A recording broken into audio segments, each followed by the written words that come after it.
आते हैं हम लोग दोस्त इधर। फोकस दूरी और लेंस की क्षमता के अनुक्रमानुपाती होती है। ये चश्मा इधर देखना, तो हम आ गए तो वो चश्मा हम फोड़ देंगे। चिन रहा है तुम्हारा? लाइट आ रहा है, चलेगा? चलाओ ना यार टीवी। लाइट आएगा तो चलेगा। कट रहा है, देखो ना, उसका स्क्रीन नहीं दिखता है तुमको? अब ठीक है, वो लाइट पे चलता है। हमरे तो इंस्ट्रक्शन दे दिया लाइट पे चलता है। अच्छा लाइट आने दो।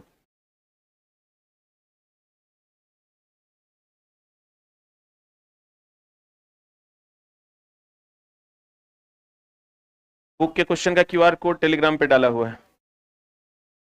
शुरू करें? आने दो दोस्त, थोड़ा सा गड़बड़ी किया है लोग, पीडीएफ में बुलाए हैं अभी, तो कॉल नोटिस भेज दिए हैं उसको। देखो पहला क्वेश्चन हाईलाइट का जो क्वेश्चन है, टोटल 28 को क्वेश्चन था तुम्हारा एएलपी में, ठीक ना? 15 सिटिंग में कितना क्वेश्चन था? 28, मतलब हर सिटिंग में एक दो क्वेश्चन था, ठीक है? तो बाकी आज ग्रेविटेशन का क्वेश्चन दिए हैं, ग्रेविटेशन का भी सारा दे दिए हैं, तो पूरे सारे सिटिंग मिला के ग्रेविटेशन से 10 क्वेश्चन था, 15 सिटिंग मिला के 10 क्वेश्चन था। तो चलिए पहला क्वेश्चन हम लोग देखते हैं। फोकस दूरी f और लेंस की क्षमता डैश के अनुक्रमानुपाती होती है। इस सबको पता होगा p is equal to 1/f, पता है कि नहीं? p is equal to 1/f, ये पता है कि फोकस दूरी लेंस के क्षमता, फोकस दूरी f लेंस की क्षमता डैश के अनुक्रमानुपाती होता है। बताओ किसके? 1/f के कि f के? 1/f के। और आपको पता है अवतल दर्पण में, अवतल लेंस में और लगा हुआ है, तो फोकस दूरी निगेटिव की पॉजिटिव? निगेटिव। अब फोकस दूरी निगेटिव होगा तो पावर भी निगेटिव हो जाएगा। और अगर उत्तल लेंस है, कौन लेंस है? उत्तल लेंस है, तो इसका फोकस क्या हो जाएगा? पॉजिटिव। अब फोकस पॉजिटिव हो जाएगा तो पावर भी क्या हो जाएगा? पॉजिटिव हो जाएगा। ध्यान से देखो, अवतल लेंस में फोकस निगेटिव तो पावर भी निगेटिव, उत्तल लेंस में फोकस पॉजिटिव तो पावर भी क्या हो जाएगा? पॉजिटिव। सही कि गलत? अब दोस्त मेरे क्वेश्चन को आ रहा है, फोकस दूरी f लेंस की क्षमता डैश के अनुक्रमानुपाती है, तो क्या हो जाएगा बता? फोकस दूरी f लेंस की क्षमता किसके अनुक्रमानुपाती? देखो यहां जो टर्म हम यूज करेंगे, p 1/f के अनुक्रमानुपाती के व्युत्क्रमानुपाती? अनुक्रमानुपाती। और p f के व्युत्क्रमानुपाती। समझ में आ रहा है? व्युत्क्रमानुपाती। अब देख लो, कहता है पी और एफ में क्या संबंध है? फोकस दूरी पावर के क्या? अनुक्रमानुपाती। और फोकस दूरी पावर के व्युत्क्रमानुपाती। अब 1/f के अनुक्रमानुपाती बोले तो समानुपाती ना। तो बताइए क्या हो जाएगा आंसर? What is answer? जैसे आपको दे दिया a बराबर 1/b, तो हम कहेंगे a b के व्युत्क्रमानुपाती, लेकिन a 1/b के समानुपाती। क्वेश्चन कह रहा है फोकस दूरी f लेंस की क्षमता के अनुक्रमानुपाती है किसके? 1/f के। है पढ़े आप? जब सेम ये थ्योरी कंप्लीट आपको मिल जाएगा सीधा सामान्य विज्ञान में, एकदम लिखल है क्लियर। फोकस दूरी के व्युत्क्रम को लेंस की क्या कहते हैं? क्षमता। अर्थात लेंस की क्षमता बराबर 1/f, लेंस की क्षमता बराबर 1 क्या? f। p बराबर 1/f किसमें? मीटर। किसमें? आंसर बता दीजिए क्या हो जाएगा? What is answer? ए की बी किसी की डी,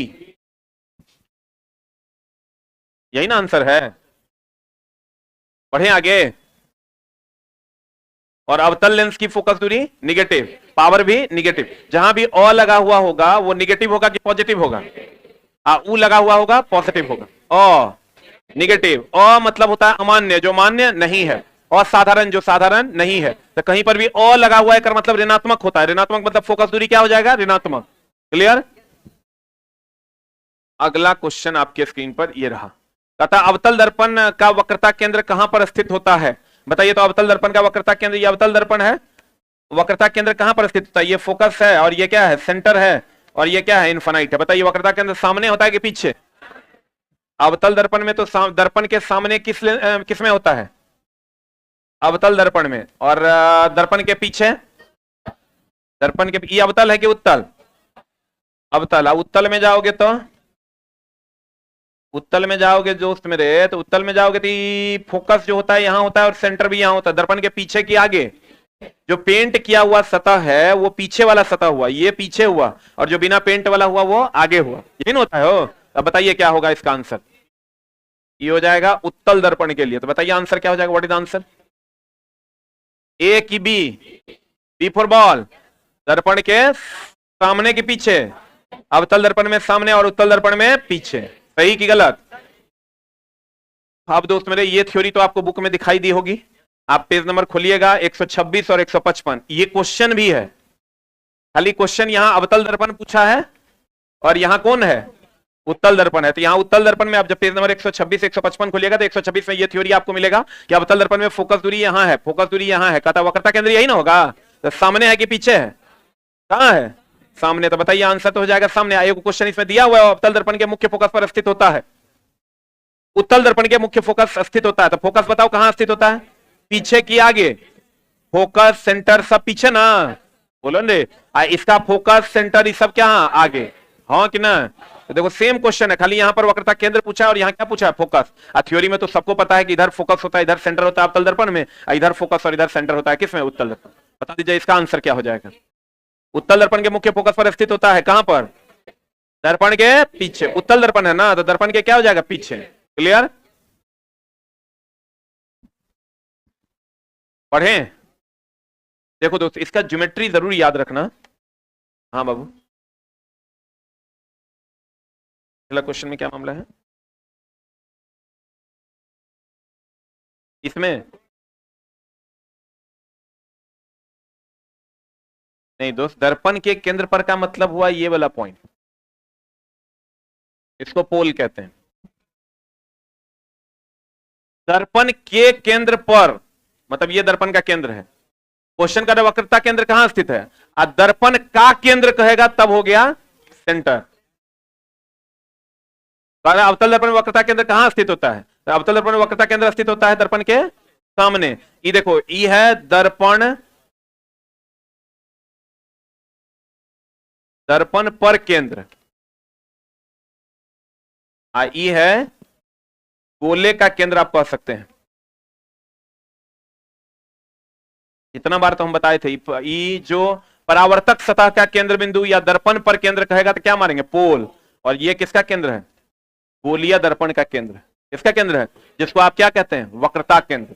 जिसको आप क्या कहते हैं, वक्रता केंद्र। एकदम इसका सही आंसर हो जाएगा दर्पण के सामने। ये आंसर नहीं होगा। ठीक है, पढ़ें। अगला क्वेश्चन में चलते हैं दोस्त। ये क्या कहता है, देखो इस थोड़ा सा आप ज्योमेट्री जान लो और सीख भी लो। ये ज्योमेट्री क्या कहता है कि अगर मान लीजिए ये दर्पण है, दर्पण दो प्रकार के होते हैं। दर्पण कितने प्रकार के होते हैं, दर्पण दो प्रकार के होते हैं। एक होता है कौन दर्पण, अवतल दर्पण, और एक होता है दोस्त मेरे उत्तल दर्पण। अवतल दर्पण की अगर बात करोगे तो ये अवतल दर्पण है,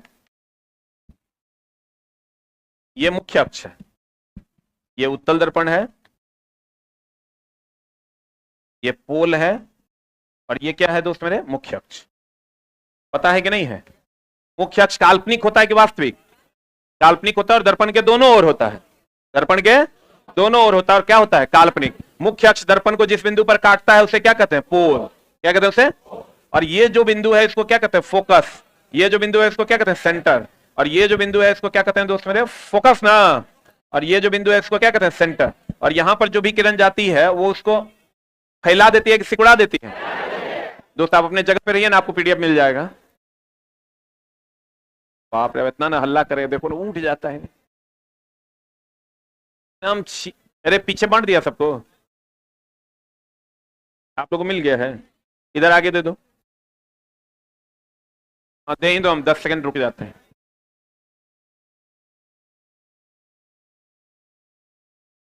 ए चचा उम्र तो देखो, अब तो अस्थिर हो जाओ।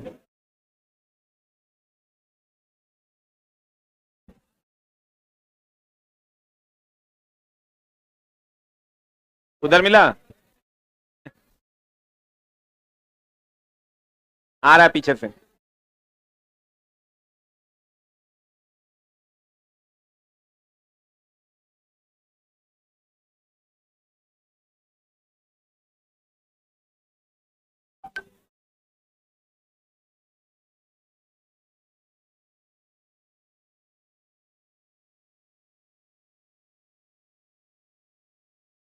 एक मिनट रुक जाओ ऑनलाइन वाले भाइयों, इन लोगों को पीडीएफ मिल रहा है।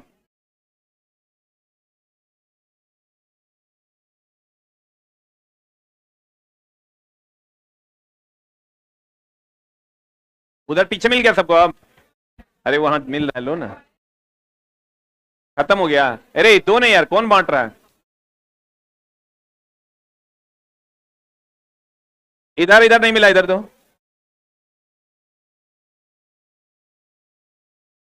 एक ही साथ बढ़ा दो, ले लेगा। दो पेज में है क्या?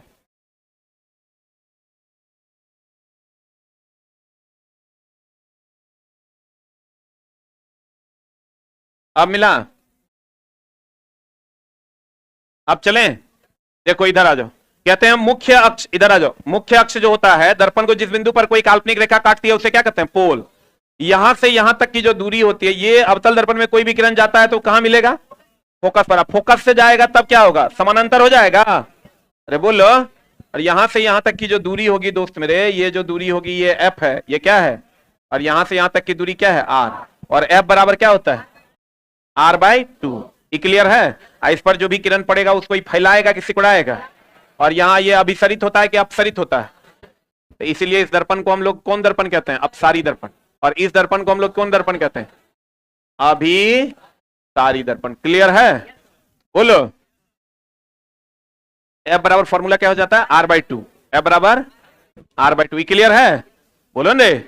अब दोस्त मेरे कहते हैं कि 1 मीटर फोकस दूरी वाले उत्तल दर्पण, बहुत बढ़िया बात है, एफ का मान 1 मीटर है ना। कहता है वक्रता केंद्र और ध्रुव के बीच की दूरी, कौन दर्पण है? उत्तल दर्पण। उत्तल दर्पण में वक्रता केंद्र और ध्रुव के बीच की दूरी कहता है, ये वक्रता केंद्र है और ये P है, इन दोनों के बीच की दूरी को R कहते हैं। अरे वक्रता केंद्र और ध्रुव के बीच की दूरी को क्या कहते हैं? R। और वक्रता केंद्र और फोकस के बीच की दूरी को क्या कहते हैं? फोकस दूरी।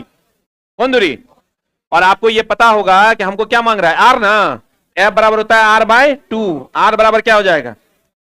2f ना। तो यहां ले लेंगे 1 गुना एफ का मान है, आर बराबर 2f है तो 2 गुना एफ का मान कितना है? 1। तो 2 गुना 1, आर बराबर कितना हो जाएगा? और जरा सा अगर आप मिस कर दिए ना, बच्चा क्या करेगा? 1 मीटर कहेगा, एफ बराबर r/2 होता है, भागा देगा 0.5। ठीक है ना? तो मामला हो जाएगा गड़बड़। एकदम आराम से मारना होगा क्योंकि ये भी आपके इंतजार में है, ये भी आपके इंतजार में है। जरा सा 2 से भागा करना है, गुना करना है, उसमें फंस जाओगे। क्लियर है? बोलिए। और ये क्वेश्चन आपको मिल जाएगा, एक तो ये थ्योरी मिल जाएगा आपको 127 नंबर पेज में, एफ बराबर r/2। अगर आप संभल के यहां भी इसको प्रैक्टिस किए होंगे तो ये क्वेश्चन भी दिया हुआ है, एक किसी अवतल दर्पण की फोकस इसके ध्रुव से 16 सेंटीमीटर की दूरी पर है, यानी एफ का मान कितना दे दिया है? 16 सेंटीमीटर। इसका वक्रता केंद्र ध्रुव से कितनी दूरी पर स्थित होगा? वक्रता केंद्र मतलब आर मांग रहा था, आर एफ बराबर r/2 होगा, तो आर बराबर कितना हो जाएगा? 2f। 2f हो जाएगा 2 × 16 बराबर कितना? 32 ना। सेम टाइप का न्यूमेरिकल है ना, खाली put and get the result.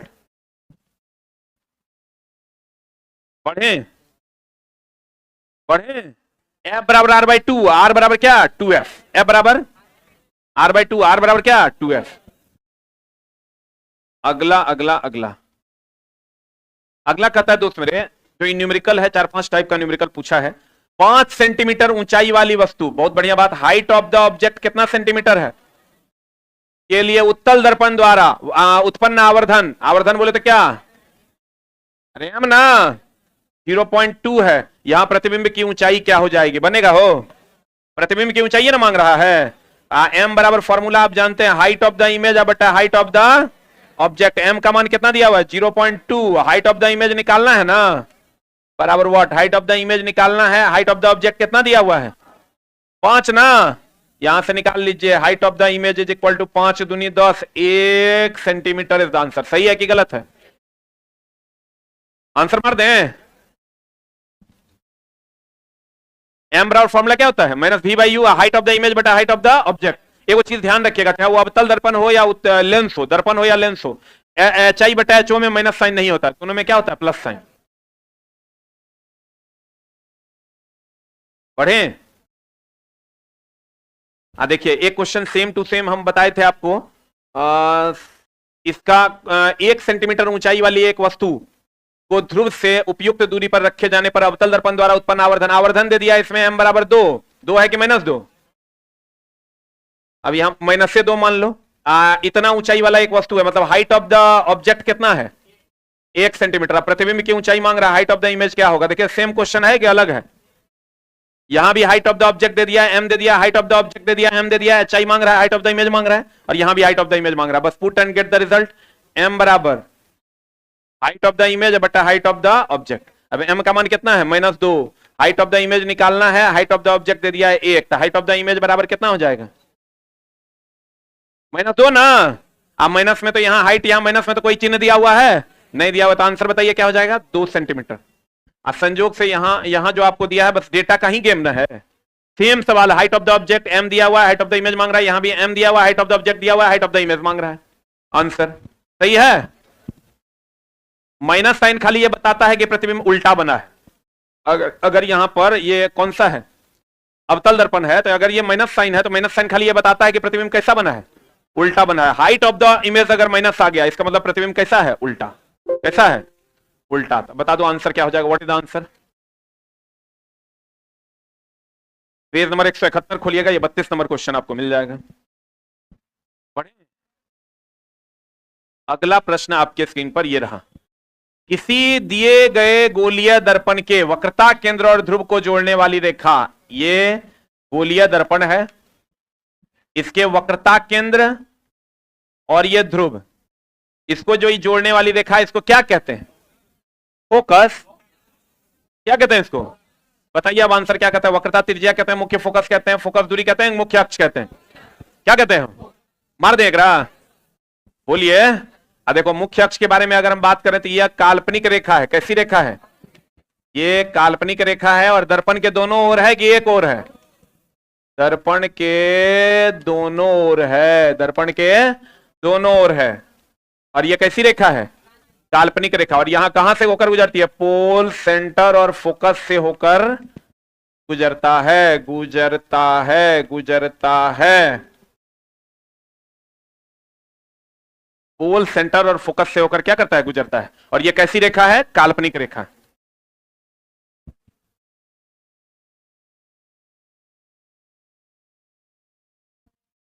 Is very very important.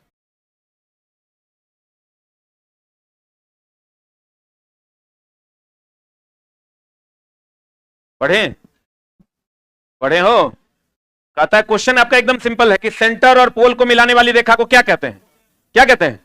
मुख्य अक्ष। ये रेखा कैसी होती है? काल्पनिक। और दर्पण के दोनों ओर होती है कि एक ओर होती है?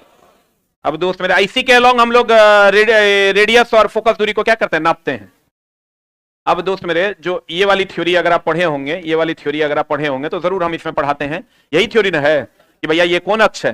मुख्य अक्ष। देखिए किताब में भी खोलिएगा, एकदम लिखल है क्लियर, ये क्या है? Principal axis.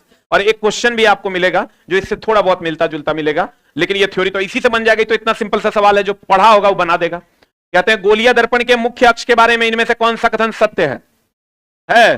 क्या कर रहा है? यह दर्पण पर अभिलंब होता है। थोड़ा ज्यादा छोटा नहीं हो गया है? अभिलंब मतलब लंब, वो सही है।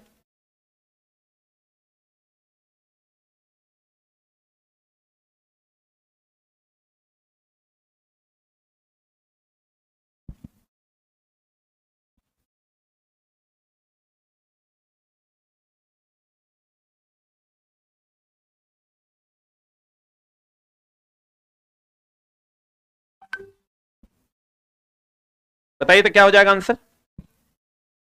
कहता है गोलीय दर्पण के मुख्य अक्ष के बारे में इनमें से कौन सा कथन सत्य है? यह दर्पण पर अभिलंब होता है। सही है कि गलत? एकदम। ये जो दर्पण पर, ये जो मुख्य अक्ष है, ये दर्पण पर क्या होता है? अभिलंब होता है। एक लाइन और लिख लो, ये दर्पण पर क्या होता है? अभिलंब होता है। दर्पण पर क्या होता है? अभिलंब। दूसरा, आपतन बिंदु हमेशा मुख्य अक्ष पर स्थिर होता है। ये तो गलत ना है हो? आपतन बिंदु तो कहीं पर भी ना हो सकता है। या आपतन, जहां पर कोई भी किरण आपतित होती है उसे आपतन बिंदु कहते हैं। तो आपतन बिंदु लिख लो, कहीं पर भी हो सकता है। आपतन बिंदु दर्पण में कहीं पर भी हो सकता है। आपतन बिंदु दर्पण में कहीं पर भी हो सकता है।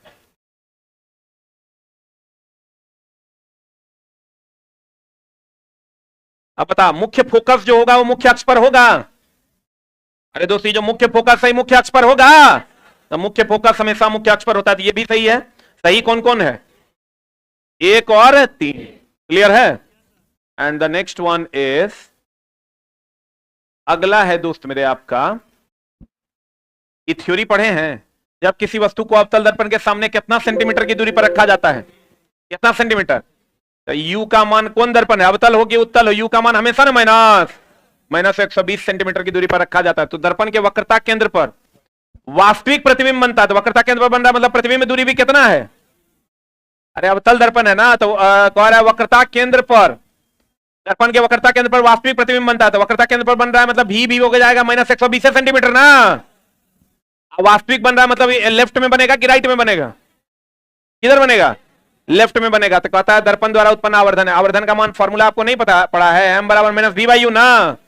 बस put the formula and get the result, minus of minus v by you minus 120 अब बटा माइनस 120 बराबर कितना हो जाएगा? -1 हो जाएगा। बताइए आंसर क्या मारिएगा? 0.5 माइनस में कि 10 माइनस में कि -1 कि -20? क्या मारिएगा? बनेगा?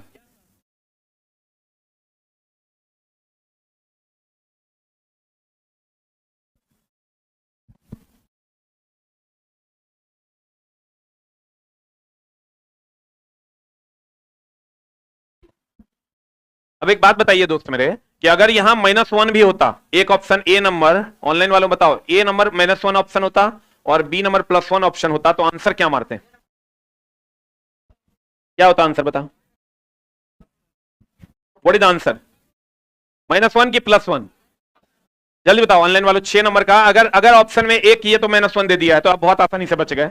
यहां -1 भी होता और +1 भी होता, क्या मारते हैं आप? क्या मारते हैं? यहां माइनस आएगा तो ये माइनस से उत्तर मारेंगे। ये वो चीज हमेशा ध्यान रखना कि पूरे फिजिक्स में जहां माइनस उत्तर आएगा वहां माइनस से उत्तर मारेंगे, एगो मंदन छोड़ के। क्या छोड़ के? मंदन छोड़ के, जहां माइनस उत्तर आएगा वहां माइनस ही उत्तर मारना है, और मंदन का चिन्ह कभी भी ऋणात्मक नहीं होता है कि नहीं होता है।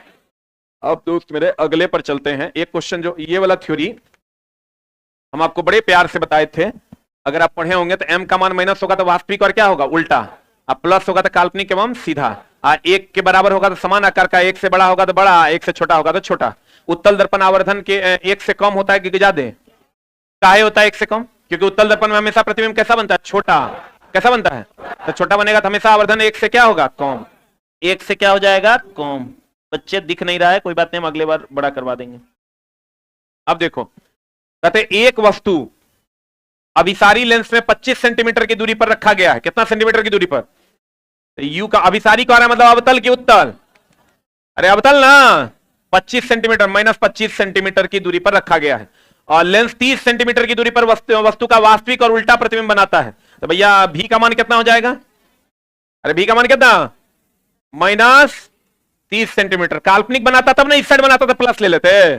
तो कह रहा है बताओ लेंस द्वारा आवर्धन का मान। तो देखो, तो सेम क्वेश्चन है, m बराबर फॉर्मूला लगाएंगे -v by you minus of -v कितना है? -30 बटा -25 कर देंगे। सेम क्वेश्चन है कि अलग है? इसमें वही ना करना है, v बटा u कर देना है। अरे बोलो। अब फिर एक और क्वेश्चन है, इसका आंसर कितना हो जाएगा? इसको काट के देखो कितना आएगा। लेंस है, अच्छा अभिसारी लेंस है, तो यहां पर इसे ये खाली माइनस हटेगा ना, तो माइनस हट जाएगा। तो बता दो आंसर क्या हो जाएगा? ये कट जाएगा, तो कितना हो जाएगा? 5 6 30 25 25। तो ये आंसर हो जाएगा 6/5। ये आंसर हो जाएगा सी। क्लियर? अब आ जाओ तुम इसमें। एक उत्तल लेंस वस्तु के आकार के दुगुने आकार का वास्तविक और उल्टा प्रतिबिंब निर्मित करता है। लेंस द्वारा उत्पन्न आवर्धन किसके बराबर होगा? दुगुने आकार का। कितने आकार का? तो दुगुने आकार का होगा, तो बताओ आंसर क्या हो जाएगा?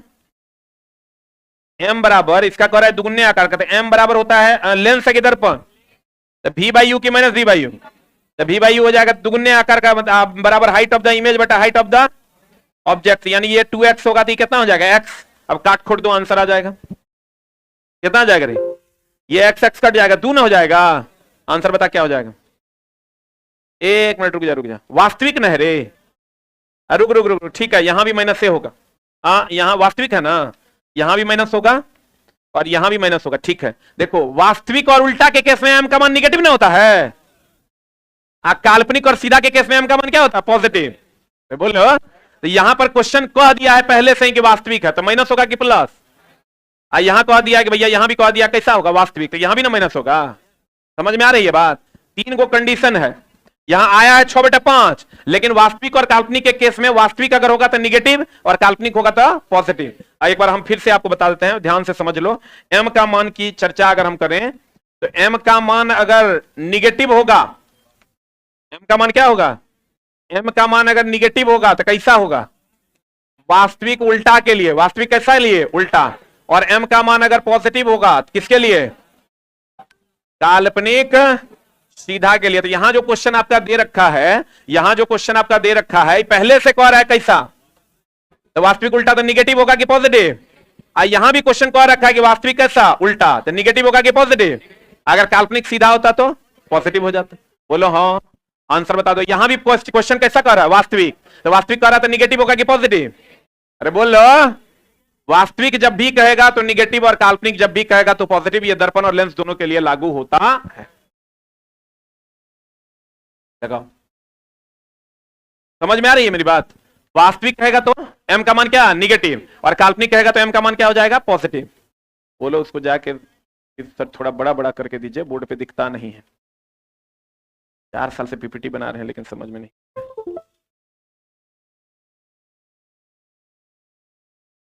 कितना नंबर क्वेश्चन पे थे? 6 की 7? 7 में चले ना, आ जाइए 7 में। 7 नंबर कहता है किसी अवतल दर्पण से प्रकाश के परावर्तन के मामले में जब प्रकाश की एक समानांतर किरण परावर्तक सतह पर आपतित होती है तो परावर्तित प्रकाश कहां प्रतीत होगी? बताओ कौन दर्पण है? अरे कौन दर्पण है? अवतल दर्पण। बहुत बढ़िया, हेलो, अवतल दर्पण। तो अवतल दर्पण कहते हैं किसी अवतल दर्पण में से प्रकाश के परावर्तन के मामले में जब प्रकाश की एक समानांतर किरण परावर्तक सतह पर आपतित होती है, ये आपतित होगी, हुई। अब कह रहा है तो परावर्तित प्रकाश कहां प्रतीत होगा? कहां प्रतीत होगा? फोकस पर, हाँ कि ना? तो बताइए, अगर फोकस से निकलेगी तब कहां प्रतीत होगा? समानांतर ना। ये बात चला हम अपने किताब में लिख दिए थे बड़े प्यार से, यहां पर एकदम नोट करके। जब एक बिंदु स्रोत से प्रकाश की किरण अवतल दर्पण के साथ साथ उत्तल लेंस में आपतित होती है तो प्राप्त होने वाले प्रकाश पुंज कैसा हो जाएगा? समानांतर। अब बिंदु स्रोत को हम पढ़ाए थे, क्या होता है? फोकस। बिंदु स्रोत को क्या कहते हैं? फोकस। अब देखो, एक क्वेश्चन भी था, किसी बिंदु स्रोत से आने वाली प्रकाश एक अवतल दर्पण द्वारा समानांतर प्राप्त होता है, प्रकाश स्रोत कहां स्थित है? अरे दोस्त, अगर ये बिंदु स्रोत से आने वाली प्रकाश अगर समानांतर प्राप्त हो रही है तो ये बिंदु स्रोत कहां स्थित है? फोकस पर ना। अब फिर वो क्वेश्चन, यदि आपतित किरण में अवतल दर्पण के फोकस से होकर गुजरती है तो परावर्तित किरण कहां जाएगी? ये अगर फोकस से होकर गुजरेगी तो परावर्तित किरण कैसी हो जाएगी? समानांतर। आंसर होगा, इसका आंसर हो जाएगा मुख्य अक्ष के समानांतर। इसका आंसर हो जाएगा फोकस। इसका भी आंसर क्या हो जाएगा? अब बताओ, मुख्य फोकस पर अभिसरित की अपसरित? अवतल दर्पण ना है, अवतल दर्पण है तो अभिसरित की अपसरित? आंसर बता। बी, बी की सी, डी आंसर। ए लक्ष्मण को थोड़ा बुलाना। होगा? बोलन रे। देखो थ्योरी क्या है, एक बार हम डिटेल में आपको एक बार और बता देते हैं, ध्यान से समझ लेना। ये दुए को जगह पर होता है, अवतल दर्पण और उत्तल लेंस में। ठीक है? अवतल दर्पण में क्या होता है कि अगर कोई किरण ये ऐसे आया, ठीक ना, ये मुख्य अक्ष के समानांतर आया तो फोकस पर मिलेगा। अब फोकस से आया तो मुख्य अक्ष के समानांतर होगा। कितना सिंपल है। उत्तल लेंस में भी यही मामला है कि अगर मुख्य अक्ष के समानांतर आया तो फोकस पर मिलेगा, और अगर फोकस से आया तो मुख्य अक्ष के क्या होगा? समानांतर। और ये दोनों अभिसरित है कि अपसरित है? ये भी अभिसारी है और ये भी क्या है? अभिसारी है। जल्दी से लिख।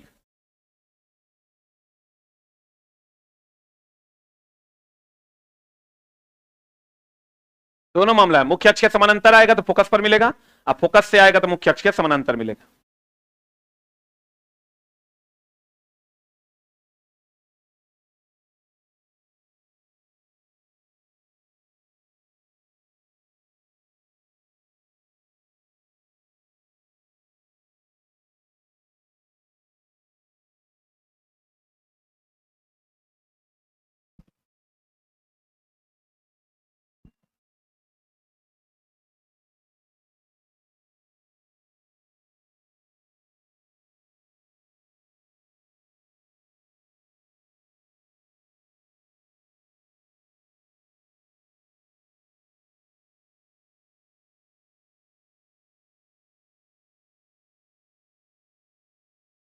सब करवाएंगे, बर्दाश्त करो।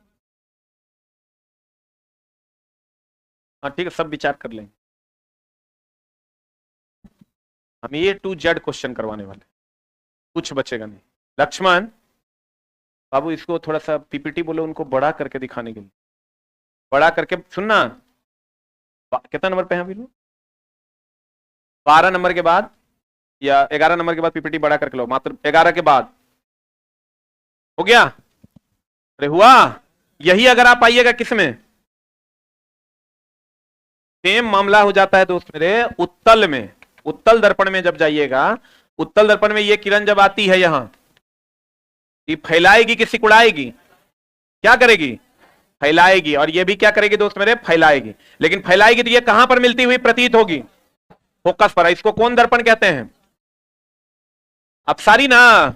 सेम काम होता है दोस्त मेरे अवतल लेंस में। इसको भी हम लोग अपसारीय लेंस कहते हैं। अपसारी मतलब होता है डाइवर्जिंग लेंस। डाइवर्जिंग मतलब ये सभी किरणों को क्या कर देता है?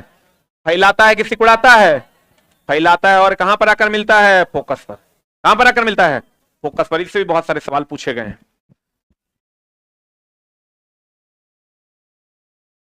पढ़ें।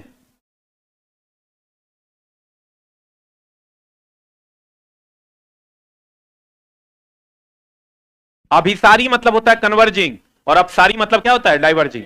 अभिसारी मतलब कन्वर्जिंग, अपसारी मतलब डाइवर्जिंग।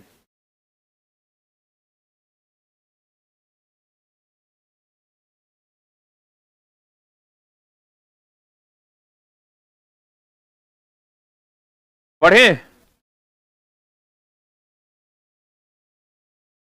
अगला बताइए, चला जी, आंसर क्या हो जाएगा इसका? फोकस ना, बोलो। And the next one is, अगला क्वेश्चन देखिए क्या कहता है। अगला क्वेश्चन आपका कहता है उत्तल दर्पण से प्रकाश के परावर्तन के मामले में कौन दर्पण? अरे कौन दर्पण? अभी तुरंत बताए थे, बताइए। प्रकाश का जो परावर्तन होगा उत्तल दर्पण में, ये अभिसारी की अपसारी? हाँ, अभिसारी की अपसारी? ये कहां मिलता हुआ प्रतीत होगा? उत्तल को, दर्पण को ही हम लोग अपसारी कहेंगे कि अभिसारी? अपसारी बोले तो कन्वर्जिंग की डाइवर्जिंग? हाँ, अब बताओ आंसर क्या हो जाएगा? कहता है किरण परावर्तक सतह पर आपतित होती है तो परावर्तित प्रकाश प्रतीत होती है। बताओ कैसा? कहां? फोकस पर अपसरित हो रही है कि मुख्य फोकस पर? ये दोनों सेम ऑप्शन टाइप हो गया है, यहां कुछ और होगा। मुख्य फोकस से अपसरित हो रही है कि पर अपसरित हो रही है? बताओ क्या होगा? पर किसे? अरे मुख्य फोकस पर ना आ रही है या आती हुई प्रतीत हो रही है? बताइए आंसर क्या हो जाएगा? What is answer? देखिए, हम इसमें क्लियरली लिख दिए थे कि अवतल दर्पण एक कौन दर्पण है? अभिसारी दर्पण। कहां पर फोकस होगा? फोकस पर। यहां कहां पर अपसरित होगा? अरे कहां पर अपसरित होगा? फोकस पर। आंसर बता दो क्या होगा? से की पर? पर ना आंसर। और आपको पता होगा उत्तल दर्पण में जो है रोड पर लगे परावर्तक लैंप और गाड़ी के साइड मिरर में कौन दर्पण? उत्तल। अब बाकी सब जगह पर कौन दर्पण? कौन दर्पण? अवतल दर्पण का प्रयोग करते हैं। अगला में चलते हैं। जब किसी वस्तु पर गुरुत्वाकर्षण बल लगता है, अब चलते हैं हम लोग दोस्त मेरे एएलपी का कल और आज मिला के आपका लाइट चैप्टर हो गया समाप्त। 28 सवाल लाइट चैप्टर से पूछे गए थे। अब चलते हैं हम लोग गुरुत्वाकर्षण चैप्टर में। पूरा फिजिक्स में मात्र 5 चैप्टर से क्वेश्चन है, ठीक है? तो चलते हैं दोस्त मेरे लाइट चैप्टर में। लाइट चैप्टर में क्या कहता है? जब किसी वस्तु पर गुरुत्वाकर्षण बल लगता है तो वस्तु निम्नलिखित में से क्या अनुभव करेगी? बताइए क्या अनुभव करेगी? अब त्वरण अनुभव करेगी। कोई बाह्य बल नहीं लगता है। पृथ्वी की सतह से टकराने पर एक बल का अनुभव करेगा कि एक त्वरण अनुभव करेगा? अरे बोलिए, कहीं पर भी बल होगा तो त्वरण होगा, त्वरण होगा तो बल होगा। अरे बोलो रे, ये हमेशा ध्यान रखिएगा, किसी वस्तु पर बल लगने पर क्या होता है? त्वरण। अब त्वरण है अगर मतलब क्या लगा होगा? लिखिएगा नोट करके। किसी वस्तु पर, किसी वस्तु पर, किसी वस्तु पर बाह्य बल लगने से, बाह्य बल लगने से त्वरण उत्पन्न होता है, त्वरण उत्पन्न होता है तथा त्वरण उत्पन्न हो रहा है अर्थात बल लग रहा होगा, अर्थात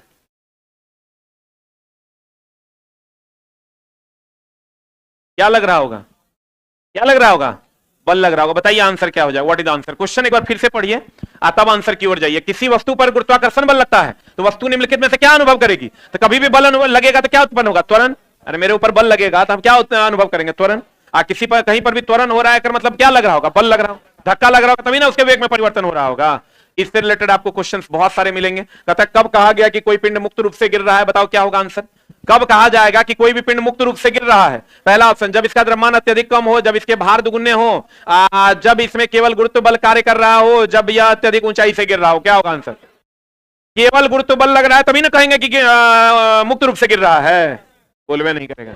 अगर केवल गुरुत्व बल लग रहा है इसका मतलब वस्तु क्या हो रहा है? मुक्त रूप से गिर रहा है। तो आंसर बताइए इसका क्या हो जाएगा? सी ना। किन्हीं दो अस्थिर वस्तुओं के बीच लगने वाले आकर्षण बल को क्या कहा जाता है? अरे क्या कहा जाता है? कोई भी दो वस्तु के बीच लगने वाले बल को क्या कहा जाता है? गुरुत्वाकर्षण बल। फिर कहता है वायुमंडल पृथ्वी को जकड़ा हुआ है किस बल के द्वारा? गुरुत्व बल के द्वारा। जब ये हम बोले तो दो वस्तु में एक वस्तु पृथ्वी आ जाएगा। दोस्त मेरे पेज नंबर आप 57 खोलिएगा। इस टाइप के तीनों क्वेश्चन दिए हुए हैं। F बराबर ma जहां है वहां भी लिखा हुआ है कि अगर बल का मान 0 होगा तो त्वरण का मान क्या होगा? 0। तो कहीं पर भी बल लगेगा इसका मतलब क्या उत्पन्न होगा? त्वरण। बल लगेगा का मतलब त्वरण। एक चीज और ध्यान दीजिएगा दोस्त मेरे कि अगर अगर अगर अगर अगर कोई दो वस्तु के बीच बल लग रहा है, कोई दो वस्तु है, ये एक वस्तु है, ये एक वस्तु है, इसके बीच जब कोई बल लगता है तो इस बल को हम लोग कहते हैं गुरुत्वाकर्षण बल। कौन बल कहते हैं? गुरुत्वाकर्षण बल। और अगर कोई दो वस्तु में एक वस्तु तो एक वस्तु है, दूसरा वस्तु अगर पृथ्वी है, तो इसके बीच जो लगने वाला बल है इस बल को हम लोग कौन बल कहते हैं? कौन बल कहते हैं? गुरुत्व बल कहते हैं। बोलो हाँ।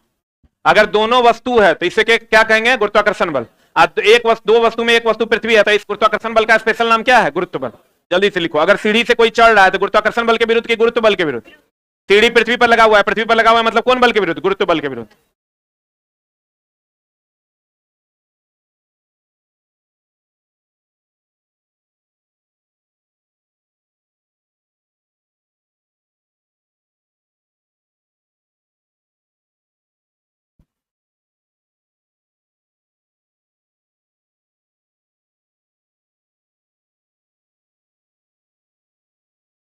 हो गया? अगर दोनों वस्तु है तो कौन बल? गुरुत्वाकर्षण बल। और दो वस्तु में एक वस्तु पृथ्वी है तो कौन बल? गुरुत्व बल ना। अगले में चलते हैं दोस्त मेरे। क्या कह रहा है देखो। पता है M1 M2 द्रव्यमान वाली दो वस्तुओं के बीच का गुरुत्वाकर्षण बल किसके अनुक्रमानुपाती होगा? तो गुरुत्वाकर्षण बल द्रव्यमान के गुणनफल का समानुपाती होता है। अब बीच की दूरी के वर्ग का क्या होता है? व्युत्क्रमानुपाती। नहीं ये पढ़े हैं कि नहीं पढ़े हैं? पढ़े हैं। पेज खोलिएगा 52, आपको मिल जाएगा न्यूटन का गुरुत्वाकर्षण नियम कि अगर दो अलग अलग द्रव्यमान की वस्तु का द्रव्यमान M1 और M2 है, एक दूसरे से r दूरी पर हो, तो उनके बीच लगने वाला बल उनके द्रव्यमान के गुणनफल का समानुपाती था उनके बीच की दूरी के वर्ग का क्या होगा? व्युत्क्रमानुपात। तो गुणनफल का समानुपाती लिखा हुआ है, यही आंसर हो जाएगा। बताइए क्या हो जाएगा आंसर? क्या हो जाएगा आंसर? M1 into M2।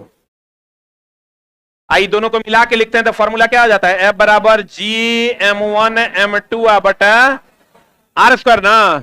यानी द्रव्यमान के गुणनफल का समानुपातिक था बीच की दूरी के वर्ग का क्या? व्युत्क्रमानुपात।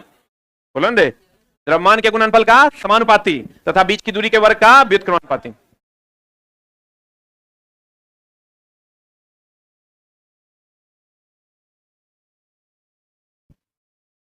तो बोलो थोड़ा पीपीटी बड़ा बड़ा लिखिए, दिखाई देगा तब तो। हाँ?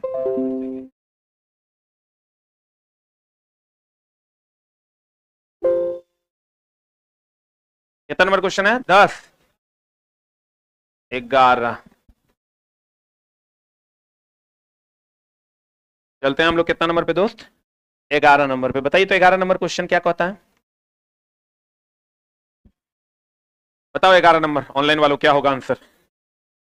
दो पिंडों के बीच आकर्षण बल जो पिंडों के द्रव्यमान के गुणनफल के अनुक्रमानुपाती होता है और पृथक्करण के दूरी के वर्ग का क्या होता है? व्युत्क्रमानुपाती होता है। ये कौन बल कहलाता है? ये कौन बल कहता है? न्यूटन का गुरुत्वाकर्षण नियम कहलाता है। और ये बल कौन बल कहलाता है? बताइए कौन बल कहता है? विद्युत चुंबकीय बल की, विद्युत वाहक बल की, स्थिर विद्युत बल की, गुरुत्वाकर्षण बल। क्या मारिएगा? हाँ जी। ए की बी किसी की डी। कहता है दो पिंडों के बीच आकर्षण बल जो पिंडों के द्रव्यमान के गुणनफल के समानुपाती और पृथक्करण के दूरी के क्या होगा? व्युत्क्रमानुपाती। कौन बल कहलाता है? गुरुत्वाकर्षण बल। सही की गलत? ये कहता है दोस्त मेरे विद्युत चुंबकीय बल। विद्युत चुंबकीय बल लगता है दोस्त मेरे जहां विद्युत चुंबक उत्पन्न होता है। विद्युत चुंबक किसको कहते हैं? किससे बना होता है ये? विद्युत चुंबक किससे बना होता है? विद्युत चुंबक एक अस्थायी चुंबक है, और अस्थायी चुंबक किसका बना होता है? किसका बना होता है? नरम लोहे का, नरम या मृदु लोहा का बना होता है। नरम या किसका बना होता है? मृदु लोहा का। अगर दो अलग अलग द्रव्यमान की वस्तु का द्रव्यमान m1 m2 हो और एक दूसरे से r दूरी पर हो, तो उनके बीच लगने वाला बल उनके द्रव्यमान के गुणनफल का समानुपाती था उनके बीच की दूरी के वर्ग का व्युत्क्रमानुपाती। यही ना न्यूटन का गुरुत्वाकर्षण नियम है। इस बल को कौन बल कहते हैं? गुरुत्वाकर्षण बल। आपको कहेगा प्रत्येक या हर एक वस्तु के बीच लगने वाला बल कौन सा है, तो कहेंगे कौन बल? गुरुत्वाकर्षण बल। प्रत्येक या हर एक वस्तु के बीच लगने वाला बल कौन सा? गुरुत्वाकर्षण बल। प्रत्येक द्रव्यमान युक्त पिंड के बीच लगने वाला बल कौन बल? गुरुत्वाकर्षण। कौन बल? अब आंसर बता दीजिए क्या हो जाएगा। What is the answer? बताइए इसका आंसर क्या होगा। ये क्वेश्चन कहता निम्नलिखित में से कौन सा सही है? एक के एफ बराबर जी m1 m2 बटा r स्क्वायर से ढेरी क्वेश्चन पूछ दिया है। कहता बताइए दो वस्तुओं के बीच गुरुत्वाकर्षण बल उन दोनों वस्तुओं के बीच के पृथक्करण की दूरी से स्वतंत्र होता है। अरे भैया एफ बराबर होता है जी m1 m2 बटा, तो दूरी के वर्ग का व्युत्क्रमानुपाती ना होता है। बोले वह नहीं करेगा। तो दो वस्तुओं एक सही है कि गलत? एक अलग स्वतंत्र होता है, निर्भर नहीं करता है। फिर कहता है दोस्त मेरे कि दो वस्तुओं के बीच, 2 नंबर पढ़ो, दो वस्तुओं के बीच गुरुत्वाकर्षण बल उन दोनों वस्तुओं के बीच पृथक्करण की दूरी के वर्ग का व्युत्क्रमानुपाती होता है। सही है। दो वस्तुओं के बीच गुरुत्वाकर्षण बल उनके द्रव्यमान के गुणनफल का क्या होता है? अनुक्रमानुपाती। सही है। तो आंसर बताइए क्या क्या सही है? 2 और 3। फिर भी वही फॉर्मूला पे ना आया। अरे बोलो अंधे, द्रव्यमान के गुणनफल का समानुपाती है, बीच की दूरी के वर्ग का क्या? व्युत्क्रमानुपाती होता है। तो बता आंसर, एगो ये सही है, एगो ये सही है, और आंसर हो जाएगा सी फॉर कैट। आपको एक क्वेश्चन भी मिलेगा, राशि तो वही है बराबर जी m1 m2 बटा रहे स्क्वायर ना है, यही ना है। सेम है तीनों क्वेश्चन एक के थ्योरी पर। एनसीईआरटी एग्जाम्पलर में भी एक क्वेश्चन है। कहता यदि पृथ्वी के गुरुत्वीय त्वरण चंद्रमा के गुरुत्वीय त्वरण का कितना गुना है? सही है कि गलत है? अरे पृथ्वी का जो गुरुत्वीय त्वरण है पृथ्वी पर कितना होता है? जी। चंद्रमा पर कितना होता है? जी बटा, चंद्रमा पर दोस्त मेरे होता है जी बटा 6, यही ना होता है। क्वेश्चन कहता है यदि पृथ्वी का गुरुत्वीय त्वरण चंद्रमा के गुरुत्वीय त्वरण का 6 गुना है, इसमें 6 से गुना करोगे तो ये आएगा। हम देखो दो तरीके से कर सकते हैं, इसका छठा भागी है, बोलवे नहीं करेगा, इसमें 6 से गुना करोगे तो ये आ जाएगा। अरे दोस्त जी बटा 6 में अगर 6 से गुना कर दोगे 6 कट जाएगा, जी ना आएगा। तो देखो हम ये कह सकते हैं पृथ्वी पर कितना होता है? जी की जी बटा 6। पृथ्वी पर कितना होता है? जी। और चंद्रमा पर? तो इसका छठा भाग होगा चंद्रमा पर, और चंद्रमा का 6 गुना यहां होगा? नहीं होगा। क्वेश्चन कहता है यदि पृथ्वी का गुरुत्वीय त्वरण चंद्रमा के गुरुत्वीय त्वरण का 6 गुना हो तो निम्नलिखित में से कौन सा कथन सही है? बताइए क्या हो जाएगा सही। सेम क्वेश्चन आपको बुक में भी मिल जाएगा। अब बताइए दोनों क्वेश्चन का आंसर आप बता दीजिए। पृथ्वी पर किसी वस्तु का भार चंद्रमा पर के उसके भार की तुलना में कितना गुना अधिक है? यही तो सही है। अरे अगर ये 6 गुना है तो ये 6 गुना अधिक ना भार होगा यहाँ, क्योंकि W बराबर फॉर्मूला क्या होता है? mg। मार दें। सही है। कहता है जब हम किसी वस्तु का भार पृथ्वी और चंद्रमा पर मापते हैं तो वह एक समान होता है, भार तो अलग अलग ना होता है। हो यहाँ mg होता है और यहाँ mg बटा 6 होता है। फिर कहता है पृथ्वी पर किसी वस्तु का भार चंद्रमा पर उसके भार की तुलना में 2 गुना होता है कि 6 गुना होता है? चंद्रमा पर किसी वस्तु का भार पृथ्वी पर उसके भार की तुलना में 6 गुना अधिक होता है कि यहाँ 6 गुना कम होता है? यहाँ 6 गुना कम, यहाँ 6 गुना अधिक। अच्छा बताओ कहीं पर अगर लिखा हुआ है कि आम बटा 6, तो आम 6 गुना कम है कि 6 गुना अधिक है? अगर आम गुना 6 है तब 6 गुना क्या है? अधिक है। तो दोस्त मेरे पृथ्वी पर जो होगा ये 6 गुना अधिक है, चंद्रमा पर 6 गुना कम है। बोले वे नहीं करे। भागा लगने पर कोई भी क्वांटिटी कम आती है और गुना होने पर कोई भी क्वांटिटी अधिक होती है। अब बताइए आंसर क्या हो जाएगा। चंद्रमा पर किसी वस्तु का भार पृथ्वी पर इसके भार के क्या कितना गुना है?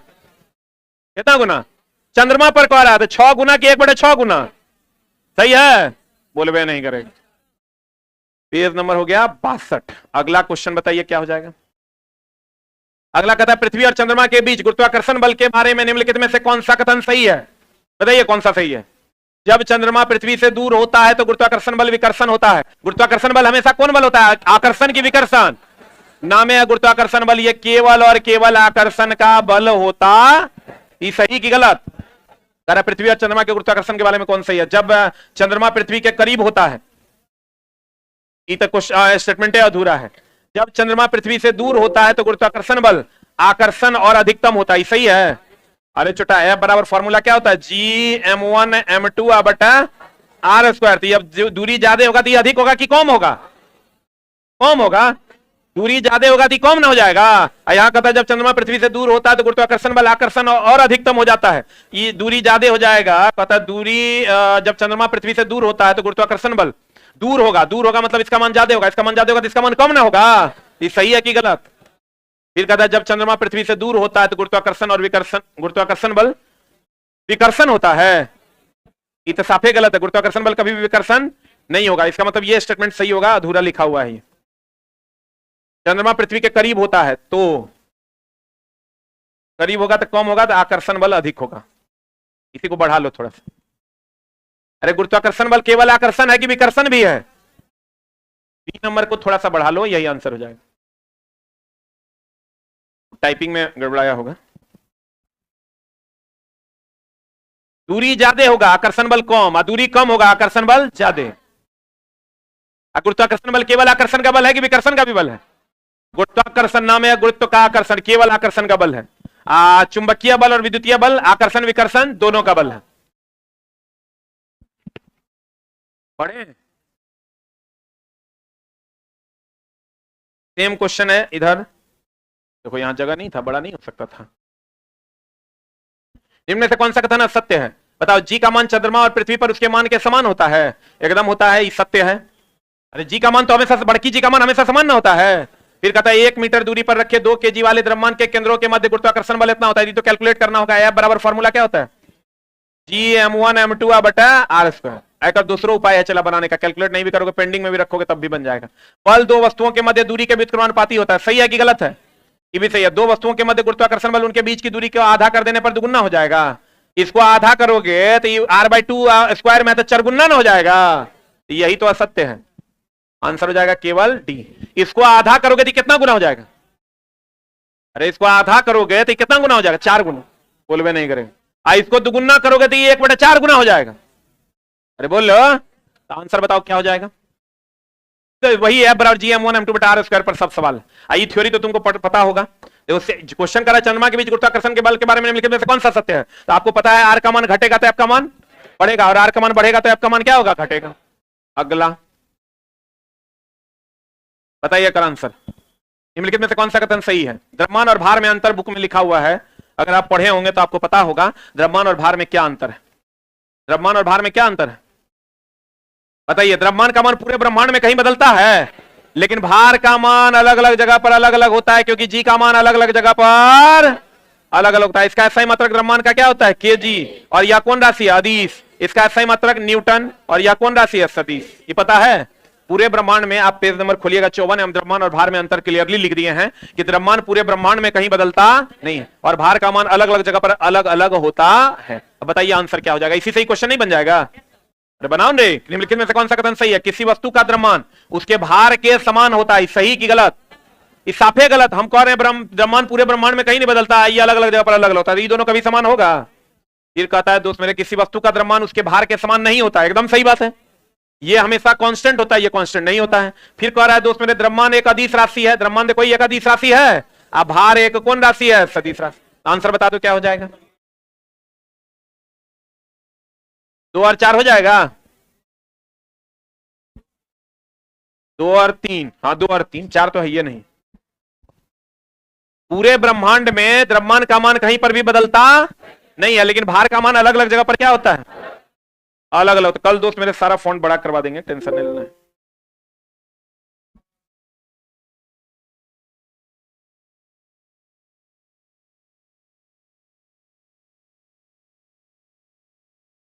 बढ़े? बता। पृथ्वी पर गुरुत्वाकर्षण बल के प्रभाव की किसी विशाल वस्तु पर मुक्त पतन क्या होगा? क्या होगा बता? पृथ्वी के गुरुत्वाकर्षण बल के प्रभाव में किसी वस्तु, विशाल वस्तु के मुक्त पतन, मुक्त पतन मतलब फ्री फॉलिंग, ठीक है? गुरुत्वाकर्षण बल के प्रभाव में अगर फ्री फॉलिंग करवाते हैं तो वस्तु का द्रव्यमान बढ़ेगा। अरे वस्तु का द्रव्यमान पूरे ब्रह्मांड में कहीं बदलता है?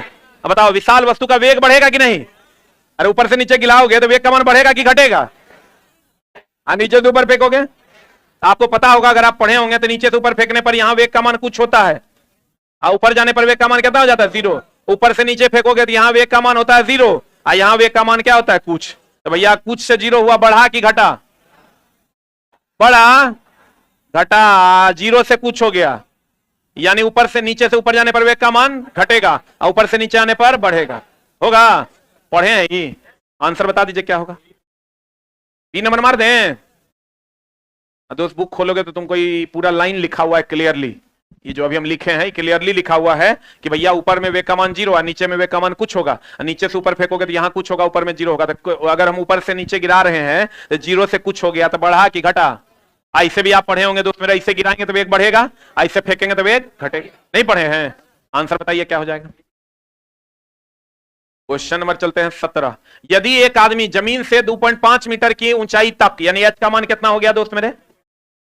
एच का मान कितना हो गया? 2.5 मीटर की ऊंचाई तक। एम का मान 1 किलोग्राम उठाता है। गुरुत्वीय त्वरण ए का मान है 10 मीटर पर सेकंड स्क्वायर। गुरुत्वीय त्वरण दिया है 1 जी। जी तो कह रहा है किए गए कार्य का मान बता। पोटेंशियल एनर्जी होगा कि काइनेटिक एनर्जी की? F S cos theta. M G H लगा दें। एम का मान 1, जी का मान 10, एच का मान 2.5। आंसर बता। आंसर बता क्या होगा? 25 joule is the right answer.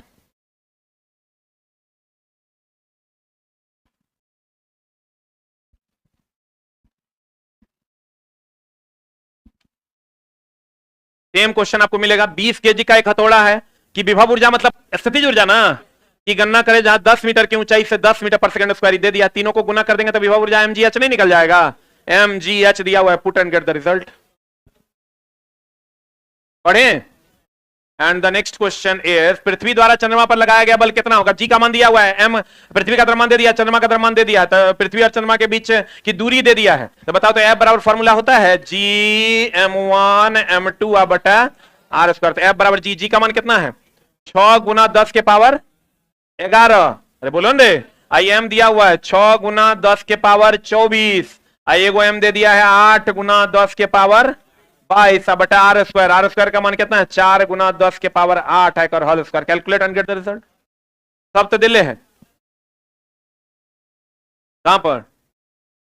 यहां -11 होगा, प्रिंटिंग एरर होगा। नहीं बन जाएगा? कितना आया? E for dog. बस वही फॉर्मूला लगा देना है बराबर जी m1 m2 बटा आर स्क्वायर।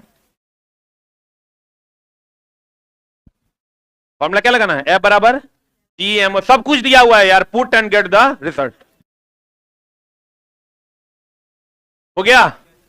मिलते हैं फिर हम लोग कल किसी नए चैप्टर के साथ। Thank you very much. Reasoning 10 minute बाद लाइव होगा।